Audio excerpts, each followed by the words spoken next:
Why did you start your company and what brand challenges did you encounter along the way to get to the present?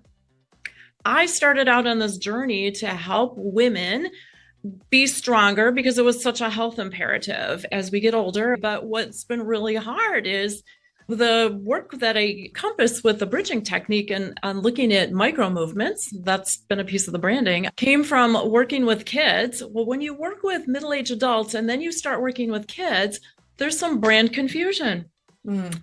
And so it was like after quite a bit of contemplation, it's like landed on the Bridging Institute because I do want to be teaching more. Welcome to the Turbo Branding Show, where we help you ignite your growth by leveraging your brand to go faster, easier, and more successfully.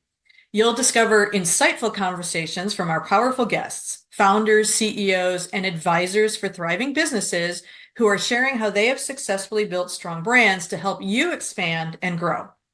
I'm your host, Sue Kirshner, and today we are welcoming Cara Lindell to the show. So let's delve into this episode to turbocharge your brand. First, thank you so much for being here, Cara. Oh, it's a pleasure. Thank you for having me. Not a problem. I'm excited to have you on and talk about the process of rebranding and how to build a brand around something so innovative that you have to be creative with your brand story. But before we jump into that, let me introduce Cara to you. A systems engineer turned movement specialist, Cara developed the bridging technique from her passion for being able to move to stay healthy. Her initial focus with her business was strength training and balance. But troubleshooting the challenges clients had opened up a new world in how to help people in a gentle, effective, fast, and long-lasting way, which is different from traditional modalities that people use for help. And she's going to explain all of that as we go forward. So welcome, Cara. And did I miss anything in that? I think we're good. All right, perfect. Well, let's dig in and talk about branding and how it's played a role in your company's journey because you have multiple facets and audiences that all need a brand story about your company, your innovative technique, and your courses to train future bridging practitioners. So let's start with your brand journey. Let's talk about, why did you start your company and what brand challenges did you encounter along the way to get to the present? Well, just let's start with it's still a work in progress. And we just in the time that we've worked together, there's been a couple of iterations, but going way back, which is like 20 years ago, I started out on this journey to help women be stronger because it was such a health imperative. And along the way, there's been some like side journeys, which I've learned a lot and kind of come back around to. Like, it's still important to be able to move, to be healthy in every way, whether it's physically, emotionally, cognitively. As we get older, the cognitive part gets important. And, I learned a lot along the way. But what's been really hard is the work that I compass with the bridging technique and on looking at micro movements. That's been a piece of the branding, came from working with kids. Well, when you work with middle-aged adults and then you start working with kids, there's some brand confusion. Mm. And that was the first rebranding. So my original company name was called Fully Fit Lifestyles, which is still actually a corporate name. Mm. And then we switched to something a little more kid-friendly, which was Kinetic Connections, which described what we did pretty well. But then I had to give after realizing what had evolved, the technique was truly different. It needed a name. And so that's where the bridging came from, because we're connecting muscles and how they work together, but also connecting lives of like how someone is now to where they want to be. So the concept of a bridge plays out in a few different ways, but it became confusing of kinetic connections, but you do bridging. And like, how do we reckon, and like for whom? And because the K's and the K's, we did a misspelled word, which I gotta tell you, from a branding standpoint, it may be okay, but I'm actually not sure I'd recommend it to anybody. um, and so it was like after quite a bit of contemplation, it's like landed on the Bridging Institute because I do want to be teaching more. And then having so many different names just really didn't work. So with the forward view of wanting to teach and educate, but we settled on the Branding Institute, and then 2020 happened. Yes. So it's like, wow, we're not rolling that out just now. we ended up rolling it out, I think the following year, and it went fine. But then it's like the Bridging Institute, it's like, okay, but then what do you do? Because nobody knows what bridging is. So now we're in this whole another like next phase of like once we consolidated names, it's like, okay, what is that? And so the work we've done together, and it's like now it's like, okay, we're resetting micro movements. So it is about how you move, but it's at this micro level. And what we uniquely do is actually reset those relationships. And it can be for any age. We work with like 1 week old to in the 90s because it's the same fundamental challenge to people being able to get up and move and be active. So. Right. Right. No, again, like I said, I've been with you for many years along this journey, and it's been fascinating to see how it rolls out and what works to grab people's attention and then to explain the process. And I have a bunch of questions for you about that as well, too. But yeah, it was definitely intriguing because you have some big challenges with your brand. Obviously, it's an innovative, brand new technique, right? That you had to explain to people. And I'll ask you about the strategies that we've gone through to do that. But then your audience base is so large that at a certain point, you almost had to step back and say, well, we can help. Like you said, we can help everybody. But how do we make that credible? Right. And how do we justify, or not justify, but validate that the bridging technique works on micro movements, but it also has additional beneficial side effects and things like that. And so how do you get all of that out there to people? And I think you've done a great job of just constantly working on the brand and saying, how do I fix this? How do I make it better? How do I focus? How do I do these things? And I think you've done a great job on that. But let's start delving into the brand and how it's transitioned, not even just the name, but just how you explain what you do. So first of all, how important is branding to your business? Well, where it really started to become clear was really with the student, because people were interested in wanting to learn, and I had to figure out, how do I teach this? Because it wasn't the same way I discovered it and put it together. But as the students would go out to practice and share and do great work with their clients, like people ask them, like, what are you doing? And what is this? And it's like, it was really clear they needed a succinct story and explanation. And like the best I could come up with was a couple of paragraphs long, which nobody could remember. Right. And also for clients, like if they're all excited, they came in, they got help, and they want to tell their family, their friends, their neighbors. It's like they need something that's credible as well, but also easy to remember. And so part of the thing is, with my background as an engineer, we're not known for communication skills. I own it. And you do a pretty good job, though. I'll give you that. Yes. I've had a couple of good coaches. But the other thing is, what we do is actually based on not the chemistry, which is modern medicine of the body, but it's the physics of the body. And it's not kinesiology. It's literally the physics, like how does motion in the body flow and how do forces interact in the body? And, a lot of people really haven't taken physics. So it's kind of, it's hard to work from a knowledge base that most people don't have. So it's like, okay, I want to sell to the wide population, but it's a knowledge base that like 3% of the population has. So that's been a lot of our driving discussions, is like, okay, how do we boil this down? How do we use simpler language? And then it's stories and results. And also the results are so incredible that it's also, you have to fight the snake oil perception. Mm-hmm. And so like what became clear a long time ago is video became easier, is like this actually needed to be video as a big part of what we did to tell people's stories, not just our story, but the stories of the clients, and show what happens. So, right. No, you're right. I'll ask you about techniques in a second, but first of all, maybe explain to everyone who all of your target audiences are, because you have a few of them. So I still remember one client, and we had a meeting about this because it was time to redo the website, because he said, I want my mom to come, but when I look at the website, I don't know what to tell her to look at.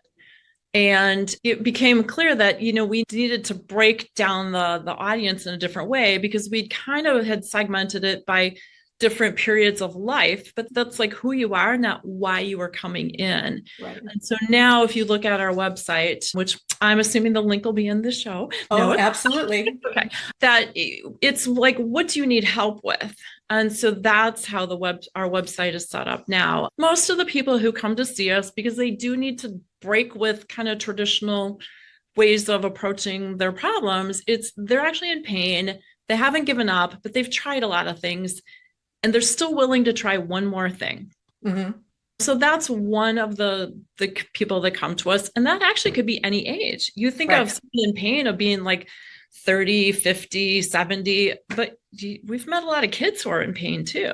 Right. And then also coordination, which again, coordination, you tend to think of as an older adult, but there's people that are younger that have coordination issues either. And usually something's happened. And that's kind of our sweet spot of the problem solving to figure out like, how do we move past, like identify what's at the root cause and then move forward from that.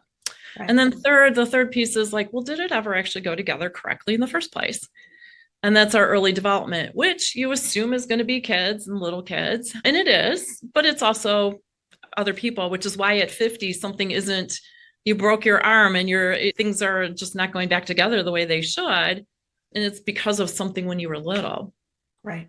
So No, I totally agree. And yeah, I think you've done a great job in the past, let's say 2 years of, like you said, instead of focusing on here's how we help older adults or here's how we help children, is you turned it around and focused on the pain point in your brand story. So it was like, hey, have you had surgery recently?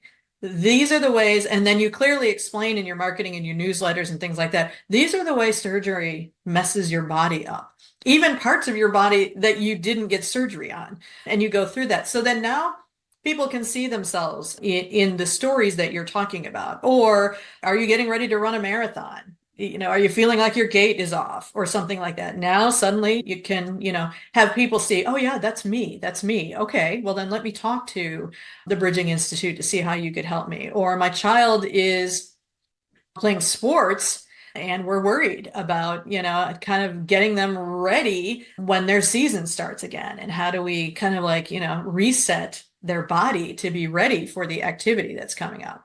yeah, because there's usually the growing pains or the repetitive sprained ankles. So that's Right. usually there's a trigger. But yeah, so the one thing that we've had to deal with, so this is another piece of how trying to think differently than what other people do, because a lot of marketing and branding, the advice is niche, niche, niche, like narrow, narrow, narrow. Right. Who is that person? And it's like, if I really do that as far as conventional device, I cut out 2/3 of the people who we actually help.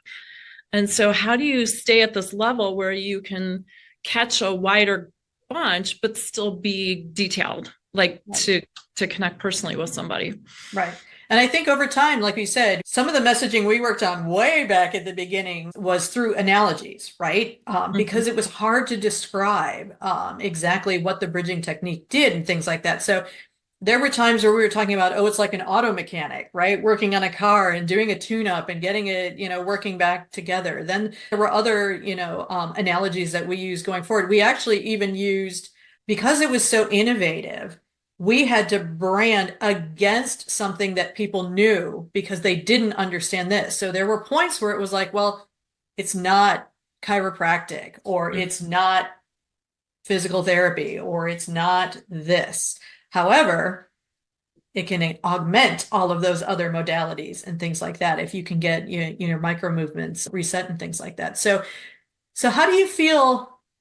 How good do you feel over time getting away from some of the strategies of comparing it to something else to now actually having a very solid story on what bridging does for you? Wow. So this is the value of good branding. I can go to a networking meeting and I can introduce myself and actually feel like in 2 or 3 sentences that people have some clue of what I do and if I could help them or if I could help somebody that they know. Mm-hmm. And that they want to ask more questions, which is the goal of an introduction, is to have somebody ask more questions. And before I would struggle, I'd go to networking events and I'm like, just give my name. And unless I could really get a chance to meet with like chat more, it was really hard to convey that. And then also with video, with these kind of like any kind of interview, whatever, it's so much easier to really get a clear message and have that confidence. And Right. that's what we're trying to attract people to come in, and they need that confidence. So if I don't have a confidence in explaining, how are my students going to have a confidence in explaining? Exactly. Yeah.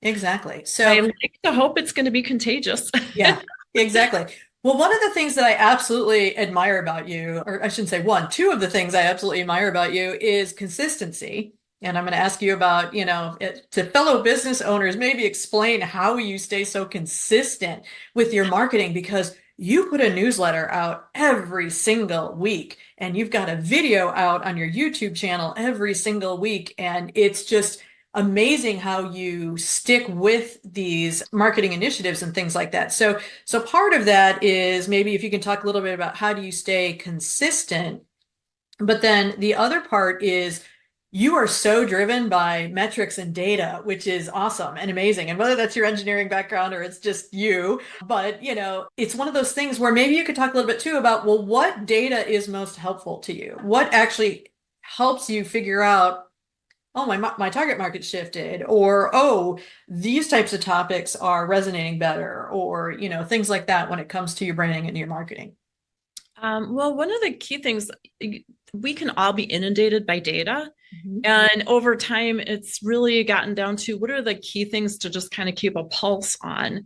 And like one of the things that I'm reviewing monthly, quarterly, annually is who in our office, who are our new clients and why are they coming? And so that led to that information. Once we had like a year or two's worth of information on that, gosh, I'm not sure when, it was 3 or 4 years ago, we realized we had to group people, like we had to segregate it differently because we had to look at not by age, Mhm. but by why. Yeah. Why were they coming in? And so that led to a whole shift in just how you present stuff in the newsletters, how you present stuff on the website, of like addressing the topic, not the type of classification of the person. So that was one piece. And then, Google Analytics, I look at it every once in a while because it's just like, okay, was there a change? Can I figure out what was a change besides Russian bots? Yeah. I mean, what? And we just actually made a change on the website. It was a small, but once you get on our homepage, it's the reasons why we might be able to help you. And what I noticed in Google Analytics is that of these 5 sub pages, the one that was getting the most traffic is called early development. Hmm. And we had ordered it, put it last in the order. We've moved it up. So that's the first thing you see, just to make it easier for people to find. So that's a couple of uses on data. And then with the newsletters, I track those weekly, and I did monthly for I don't know how many years. And about 4 years ago, maybe 5, switched to weekly. Mhm. And what I can see is the consistent rates of opens and interaction, and what's also like what actually doesn't have any interest. The open rate actually is like really good, pretty consistently, but there's certain things where it's like, oh, that wasn't so good. So it's like I have to make a decision. Was it important for me to write about that, and why? Because sometimes the writing is for my benefit, but also to try to be more mindful of providing good information, because I want people to feel like they're getting informed or making them think. Right. Then the last piece is the YouTube channel. I started 2.5 years ago. And not every week. I'm consistent, but I'm not quite that consistent. But you watch it and it's like, oh, you got 25 views. Oh, you got 30 views. Oh, that one only has 16. And you're like, why am I doing this? And then all of a sudden I realized, like, wait a minute, this one video, it's got 500 views. Oh, it's got 1,000 views. I have a video that's got, trying to think at last count, if it's 20,000. I mean, it's a huge number of views. Wow. Yeah. It's about helping someone after their knee was replaced. And so now I'm starting to realize, like, oh, if I somehow tie whatever the topic is back to like knees, knee pain, knee replacement, whatever, it's like it's going to do better. Yeah. And so knowing that that's a whole different niche that really has an active community online, was great, was useful information and data to like, we're in the process of developing courses to do at home or Hmm. programs to do at home where you don't have to come to my office. But it's like, knee replacement, there's actually a lot of issues around that after people have done what they're supposed to do. And it's like, we have some different ways to help them. And so that's what we put together. So using the data, it's like to collect it is one thing, but you have to know what you're going to do with it. Right. But I know you can listen to other podcasts and videos about all sorts of other data. And it's like, yeah, you can collect it, but if you're not going to do anything with it, then it's not worth the time. Right. Right. Yeah. No, I like that. And a lot of your marketing, because the technique was so innovative and, it took a while to kind of settle in on how to explain it and things like that. But one of the things that I think is great, and your marketing evolved to do this, is in your newsletters, you always have a case story and you also educate people on what the topic is. So it's not just, hey, we helped this person. It's let me share the medical research studies and let me share some of the movement studies and things that support why this is happening so that I think it's amazing how much you educate people so that they understand their body, right? So that's part of it is the education gives a lot of validity and trust to what you're saying about the technique and in your case stories. And then also with YouTube, obviously you're now getting third-party endorsements from people who are saying, oh my gosh, I feel amazing, or oh my gosh, I can't wait to work on the next issue I might be having, or something like that. So it was great because your marketing just really keyed in on what you needed to communicate, which a lot of that had to do with validation and trust. But what else does the videos, or do the videos help you communicate? So, good. Thanks for asking that. When we started on the videos, it was kind of we need to do this because I only have X number of hours in a day and a week. And I had different constituencies. I have current prospective clients to the Mhm. office and current clients in the office who like they were helped, but it's like, what just happened? And then for my students, it's like prospective students and current students to further their understanding and just different variations and whatnot. And the YouTube videos were really the only way to effectively capture and address all of those different markets. And it's worked. Like we've gotten new clients from the videos. Mhm. It's a whole different audience. Like I can tell from newsletter statistics and YouTube statistics, they're really two different audiences. So it's been a growth in both ways. And then it's become, we take a video every month and I have a professional discussion around it. So it's a teaching tool. It's like one thing has served multiple roles. So again, it's like as a small business owner, we do have to be efficient. So if it's a newsletter or you're going to double down on Instagram or what have you, it's like, how many ways can you use that to fit all your needs? Right, right. Again, and people learn visually, and obviously video is the medium that people are consuming information these days. So all of that has helped you to make sure that your story is getting seen online and things like that. But the other thing too was there was a little bit of, at least in the beginning, there were a lot of questions about, okay, well, now that I understand bridging, what does a session look like? And I Right. think the video helped to do that too, is instead of reading about it in an FAQ section on the website, it's let me show you what it's like. And I think it was very helpful for that as well. Yeah. So, well, I would just say a couple more questions for you. If there's another business owner out there that's like, video, I'm intrigued. How do you do that so consistently? Or how do you, as a small business, get that produced so consistently? What resources or what process have you put together to make sure that you can get these out? I had to learn a little bit about editing. Mhm. Um, but I actually have a production crew, but I found one that fits my budget and we just schedule. So like everything with consistency, I have a date on a calendar and that really helps on everybody's end. So when I can budget for it, but it blocks out the time. I have to get arranged for the guests and make it happen. And then with the video, like I could be a lot better about breaking that down and shooting out little clips onto Instagram and Facebook and LinkedIn and whatever. But I'm trying to focus on YouTube and just do one thing hopefully somewhat well, and do the others. So I think the advice for others is pick which way you're going to do it. There's some great short courses on how to make little videos. So if your confidence is not there for how to use your phone and you don't need anything fancy, I think the biggest overall advice is just start. Mm. Because Okay. I was making videos before the pandemic. And then during the pandemic, like when we were on lockdown, had to make more because I was the only. But when I look back at them now, I'm like, oh my God, these things are a light year difference in crudeness. But you know what? You learn. And like if you look at even the YouTube video I posted this week compared to 2 years ago, that's different. It's like we Right. keep learning and just going through the process over and over. So just start. Yeah.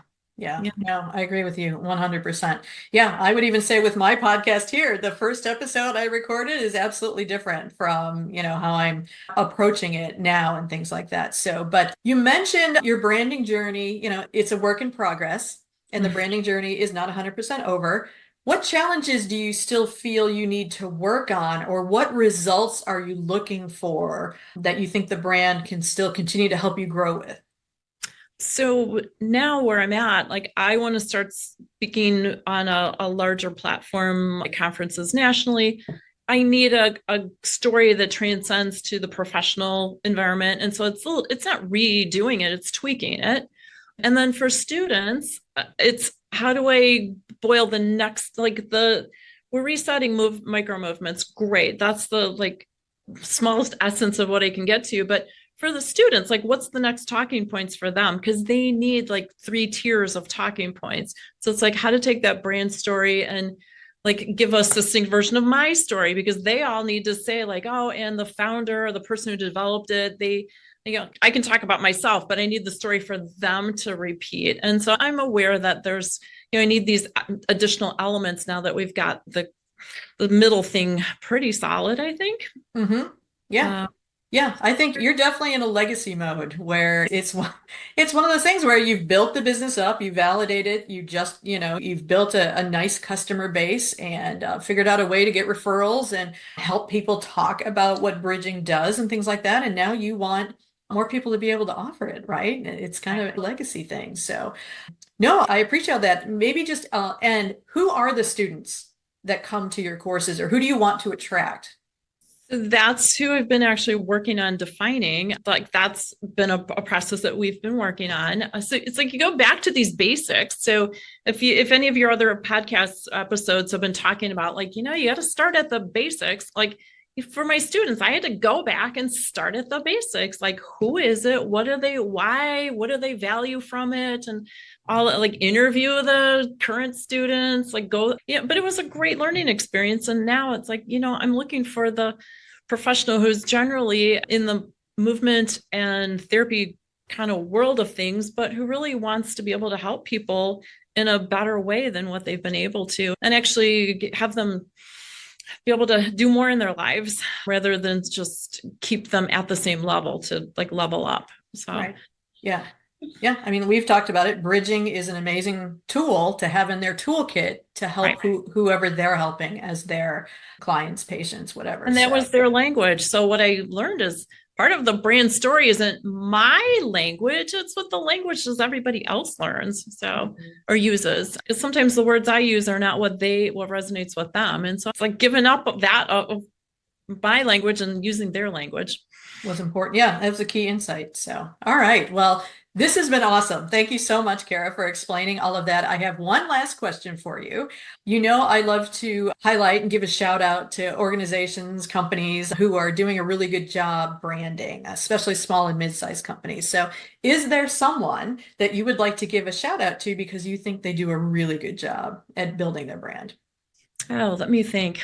I'm just going to jump to Instagram. I have Instagram envy of just a couple of people I've met in local networking. We're in the north suburbs of Chicago, north and northwest. And I got to tell you, the two that jump out at me, and they're different, but their marketing is equally fun and innovative and consistent, Yes. are two different pediatric dentists. Wow. Yeah, there's one, her name, the practice is called Grins, Grinz, and the other one is called Beyond Smiles. And they're always like interviewing, showing, explaining. It's like a whole, and it's like, gosh, who puts that together? So it's been real, like I've enjoyed that. And it's like, God, I want to be like that when I grow up. There you go. There you go. Perfect. Well, that's a good shout out for them. So anyway, but Cara, thank you so much for spending time with me today and sharing your insights on branding. But if people want to talk to you about either coming to see you to help them with some bridging or to learn more about bridging, how should they connect with you or connect with the Bridging Institute? Probably the easiest way these days, LinkedIn. I'm on LinkedIn and you can message me there. You can go to the website. You can message me through that. Or if you want to just follow and get more information over time, there's the newsletter is also available through Substack, and that's in your notes. Oh, and also YouTube if you really YouTube, want to don't forget see more. YouTube. But yeah, Yeah. yeah, Is love. the channel is just called the Bridging Institute, correct? Yes, We'll share the link with everybody. So yeah, perfect. All yeah. right. Thank Well, you. thank you, Cara, again for being on. I really appreciate it. And thank you for joining us for this episode of the Turbo Branding Show. I hope you've been inspired to ignite your growth by leveraging your brand. And if you enjoyed this episode, I'd love it if you could help me build the brand for the show. So please share this episode and be sure to like, subscribe, and maybe even leave a review. And if you know someone who would be a great guest for the show, whether that's you or another inspiring founder or CEO, please let us know in the comments or connect with us via email. But thank you and stay tuned for our next episode.